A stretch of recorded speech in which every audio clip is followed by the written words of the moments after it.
Le Mali est au bord du chaos total qui mettra en nu l'horreur que représentent ses institutions et sa classe politique. Il ne faut pas attendre le même scénario ou une situation plus chaotique que celle des 21 au 23 mars 2012 quand Bamako se couchait et se levait sous les coups de feu, avec toute sa classe politique criminelle déjà loin du pays dès les premiers coups de feu, et qui est venu aggraver la situation du pays une fois le calme revenu. Un calme qui leur a permis de redoubler d'efforts dans le pillage, en prévision du prochain vrai chaos dont le pays aura du mal à se relever. Ayant eu la responsabilité ingrate de chef d'État du Mali dans ces conditions jamais affrontées par un président en exercice du Mali de 1960 à ce jour, je ne saurais exhorter assez les Maliens à se réveiller et à redoubler de vigilance. Je serais indigne de la mémoire des martyrs et de nos ancêtres, de la confiance du président Amadou Toumani Touré et de l'armée malienne, de celle de mes camarades sincères de la Révolution et de mes amis à travers le monde, si je ne faisais pas savoir ma disponibilité au peuple malien, pour prendre immédiatement en main le Mali, en réponse à la situation chaotique annoncée par Ibrahim Keïta lui-même soi-disant président d'un pays dont il est le principal fossoyeur depuis 25 ans. Il suffit de regarder son salaire de président de l'Assemblée en 2002 et comparer-le à celui de son prédécesseur Ali Noum Diallo au même poste, tout comme il suffit de comparer son salaire et ses fonds secrets à ceux des précédents présidents du Mali. Il suffit de voir son népotisme et sa médiocrité, sa fainéantise et sa suffisance insupportable qui empêchent une partie de la ville d'accéder à la route des matinées entières, condamnés à ne rien faire, comme leur président restant à la maison en train de contempler sa montre de 55 millions payée aux frais des mêmes pauvres qui ne mangent pas le lendemain s'ils ne vont pas travailler le jour même. Lui le peureux qui fuit le pays à chaque petite marche, a une attitude plus insultante que son nouveau modèle Moussa même au temps de la splendeur de ce dernier. Et pourquoi ? Parce qu'il n'a pas la moindre conscience ni de ce qu'il est, ni de ce qu'est le Mali. Contrairement à ce qu'il fait et dit, en s'accrochant de manière détestable à certains guides religieux pour l'aider à endormir et piller le peuple, il ne sait pas non plus que Dieu et sa justice sont sans la moindre complaisance. Ils doivent être immédiatement démis de leurs fonctions, pour répondre devant de la justice, afin de sauver le Mali et sa démocratie. Quand un pays tolère le crime, ce sont les pires enfants de la nation qui en deviennent ses leaders. C'est pourquoi les pays qui avancent font la promotion de l'excellence en récompensant les meilleurs tout en pénalisant les criminels pouvant nuire à la société. La corruption intolérable des gouvernants fait pointer le doigt vers les Maliens pauvres qui voient leur pays pillé mis au banc de la communauté internationale, pour corruption aggravée. Ce qui a motivé, le mois dernier, leur décision de suspendre l'aide militaire qui se volatilise tranquillement dans la nature une fois dans les coffres du trésor public malien, avec un même homme cumulant les fonctions de chef de gouvernement, de ministre de l'économie, et de ministre des finances, avec le soutien des opposants impunément enrichis, s'appropriant indignement comme d'habitude les marches de protestation récentes contre la mauvaise gouvernance et le vol. Quelle blague! Plus grave pour l'avenir de la démocratie et du Mali, combien de Maliens se rendent compte que le sieur Ibrahim Keïta et la classe politique criminelle ont fait un coup d'état civil pur et simple, en prolongeant illégalement le mandat du Parlement, comme si le Mali se limitait à ses élus corrompus. Même du temps du parti unique les mandats des élus n'étaient pas prolongés, car il y a une compétition au sein des partis, ne parlons même pas des droits du peuple, et de ceux des partis anciens et nouveaux qui attendent les élections, pour donner à la nation des élus dignes de ce nom. Les mêmes s'apprêtent à récidiver sous prétexte de guerre, alors que nous savons qu'ils ont été élus en profitant de cette même guerre, au point que lui-même Ibrahim Keïta fit alliance avec des leaders de mouvements rebelles combattant et égorgeant nos soldats au front, pour obtenir son élection frauduleuse et criminelle, en achetant les voix et les consciences, avec l'argent durement gagné par les Maliens, pour ensuite leur voler leur démocratie, leur honneur et leur dignité qu'il a ensuite jeté au chien à cause de son népotisme révoltant promouvant la médiocrité, l'impunité et la corruption totale.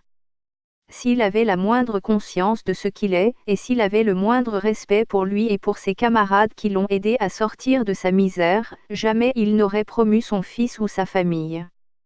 Ceux qui lui ont fait la place ont eux aussi des familles, parfois 100 fois plus grande que la sienne, limitée à sa femme et à sa progéniture, qui font aujourd'hui comme si les Maliens étaient leurs esclaves, des moins que rien face à eux les parvenus qui ne doivent leur existence politique qu'à la révolution et aux martyrs tombés contre Moussa Traoré qui est devenu son grand démocrate humaniste aujourd'hui au mépris de l'histoire de tout un peuple. C'est entre lui et sa famille d'un côté, et le peuple malien lui-même de l'autre, que les Maliens doivent choisir. Ceux qui vivent directement ou indirectement de la corruption et de sa mainmise sur les institutions de la République, ont déjà pris position, et continueront à dire aux Maliens qu'ils ne voient personne d'autre pour le remplacer. C'est ce qu'ils disaient sous Alpha et ATT, notamment les mêmes bouffons conduits par le clan des assassins économiques de la CMDT au sein de l'ADMA et de l'URD. Si j'ai pu remplacer ATT au pied levé sans y être préparé, je peux bien le faire à la place des ennemis fossoyeurs de la nation. Certains voudraient que l'histoire du Mali reste dans la généralité pour que chacun puisse dire ce qu'il veut. Cela arrange peut-être les absents et les opposants d'hier à la Révolution et qui en sont devenus les héros par la force du mensonge et le manque de dignité dans l'imposture et la trahison. Des gens qui ont combattu la Révolution et qui l'ont fui sont les premiers et les seuls à parler de la Révolution dans les médias publics et privés aujourd'hui. Le premier d'entre eux est Oumar Meriko, qui n'a jamais eu la présence d'esprit de dire un seul jour comment la Révolution a été organisée ni comment elle a été tenue, m'obligeant soit à me taire sur mon propre passé et sur l'histoire du Mali, soit à dire la vérité sur mon passé, ce qui révélera son imposture et sa volonté de berner le peuple malien sur sa propre histoire. Nous avons été nombreux à nous battre au sein de l'AEM, mais en tant que leader nous sommes loin d'avoir eu les mêmes rôles ou les mêmes responsabilités. Les choses ne se font pas toutes seules. Il n'y a pas d'histoire ni de changement sans des acteurs déterminants à chaque étape. Pour que l'histoire soit complète, chacun à son poste doit dire ce qu'il a fait concrètement à titre personnel. Il ne faut pas s'approprier le travail d'un autre en aucun cas. Le Mali a besoin de changement, il y a une solution et une personne porteuse de cette solution qui a déjà fait ses preuves autant qu'on puisse le dire dans ce pays ou dans n'importe quel pays. S'il faut du cœur pour sauver le Mali, j'ai fait mes preuves plus que n'importe quel président ayant dirigé le Mali de 1960 à ce jour. S'il faut de l'intelligence pour diriger le Mali, j'ai fait aussi mes preuves et de loin plus que n'importe quel président du Mali. S'il faut du sérieux, du sang-froid, de la consistance, de la pondération, et du sens de la responsabilité, diriger une classe à 6 ans et demi, en dit plus sur mon caractère tout autant que sur mon intelligence, que tous les discours, et bien plus que mon calme et ma détermination affichés devant le peuple malien durant la Révolution. S'il faut être humble et désintéressé, là aussi j'ai montré suffisamment ce que je vaux durant toutes ces années et décennies passées, parfois dans le dénuement, mais en me tenant loin des sources de corruption et de mensonges quand d'autres font des mains et des pieds pour y participer. S'il faut avoir une raison valable pour être président, j'en ai plus que n'importe qui, car j'ai la responsabilité historique devant Dieu et devant les hommes de veiller sur la démocratie et sur le Mali, et de protéger la mémoire des martyrs qui se sont sacrifiés à mes côtés, en exécutant mon plan, sous mon commandement, pour un autre Mali plus juste, plus prospère et digne. C'est pour cette raison que j'ai servi le pays au plus haut niveau aux premières heures et dans les premiers jours, jusqu'au retour au calme dans les rues et dans les camps militaires de Bamako, lors des troubles qui ont secoué notre armée et notre pays en 2012. Je suis intervenu à la demande expresse et quasi simultanée des deux protagonistes, le président Amadou Toumani Touré et les mutins, comme s'ils s'étaient concertés, m'informant de la gravité de la situation et me remettant le Mali entre les mains. Après le retour au calme et l'entrée en scène de la classe politique corrompue, je me suis tenu à l'écart, comme je l'ai toujours fait depuis un quart de siècle. Ma priorité, qui est la paix et surtout l'unité dans notre armée et dans notre pays, et mes moyens politiques limités de l'époque, m'ont persuadé de rester en réserve et disponible pour le Mali, comme pour chaque Malien, dans la sincérité, la fraternité et l'honneur, pour la recherche de la paix et du bien-être collectif, de la justice et de l'équité dans le pays. Le pays n'aura pas toujours la même chance de se sortir de situations chaotiques. Le monde change tous les jours. Il faut anticiper pour maîtriser le changement.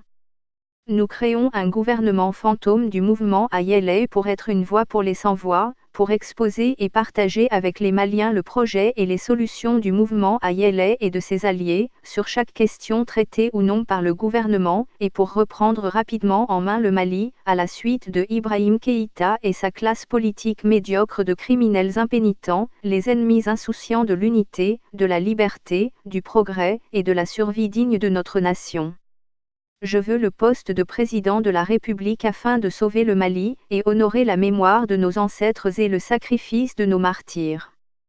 Je le dis à chaque Malien, comme à l'occupant actuel qui me connaît assez bien, mieux que sa cour de courtisans qui aimerait que le pays reste dans la même situation afin qu'il puisse continuer à vivre au-dessus des autres en s'appropriant impunément les parts des pauvres, la part de la veuve et de l'orphelin qui n'ont personne pour les favoriser dans un régime pourri par le favoritisme et le népotisme.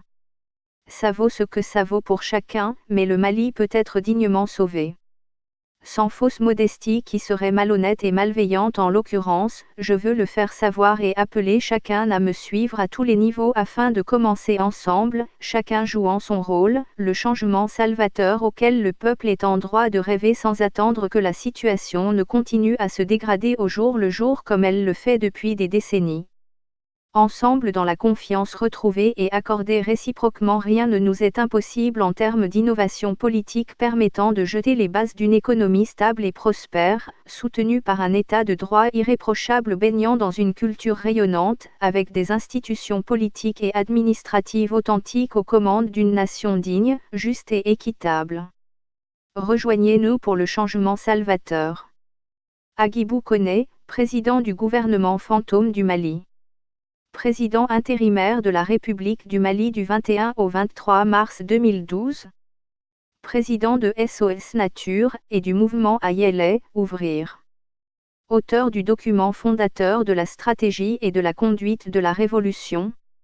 Initiateur des comités de crise de quartier, les avant-gardes de la révolution. Président du bureau de coordination de l'AEEM du 19 au 26 mars 1991 et commandant en chef désigné de la révolution malienne de mars 1991. Responsable de l'ordre et de la sécurité de Bamako, à la tête des comités de crise durant un mois après la révolution. Secrétaire aux affaires publiques et administratives de l'Association de défense des victimes de la répression de 1991 à 1993.